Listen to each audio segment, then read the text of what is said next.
Tirupati press club లో Janasena party క్రియాశీల కార్యకర్త సాలసాక్షి సుధాకర్ సమావేశం ఏర్పాటు చేశారు. రైల్వే కోడూరు మండలం చట్టుగుంట గ్రామంలోని చేపల చెరువు పాట విషయంలో పంచాయతీ అధ్యక్షుడు తనను మోసం చేశారని ఆరోపించారు.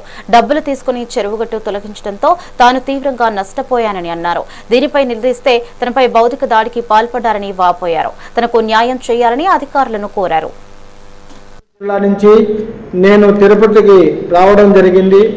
సెప్టెంబర్లో నేను తిరుపతిలో వచ్చి కరకంబాడి ఫ్లాటుల్లో నేను కాపురం ఉన్నాను.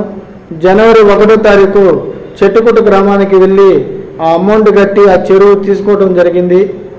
ఆ చెరువు తీసుకున్నాక ఈ సర్పంచ్కి అన్ని విషయాలు చెప్పి నేను ముందుగా జనవరి 8వ తారీఖు పిల్లలను వదలడం జరిగింది. అప్పటి నుంచి నాకు జనవరి అయిపోయిన తర్వాత ఫిబ్రవరి నుంచి టార్చర్ పెట్టడం మొదలుపెట్టారు.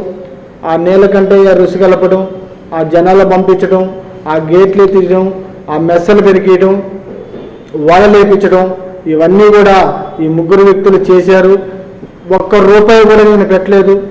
కనీసం నేను బంగారు కానీ అన్నీ కానీ దగ్గర 8 లక్షల రూపాయలు నేను అప్పు తెచ్చి పెట్టాను. దాని ఇంట్రెస్ట్లు అయితేమి, కూలీలు అయితేమి, మళ్ళీ వలలు వేసిన వాళ్ళు అయితేమి అన్ని ఇబ్బందులు కారయ్యి నేను నష్టపోయాను.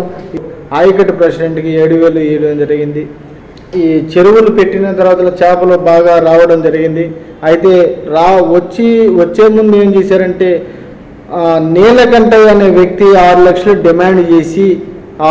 డిమాండ్ చేసి వాళ్ళందరినీ రుసి కలిపి ఆ చెరువు మీద పంపించడం జరిగింది. తూములు ఎత్తడం జరిగింది. తూములు ఎత్తితే చేపలన్నీ బయటికి వెళ్ళాయి.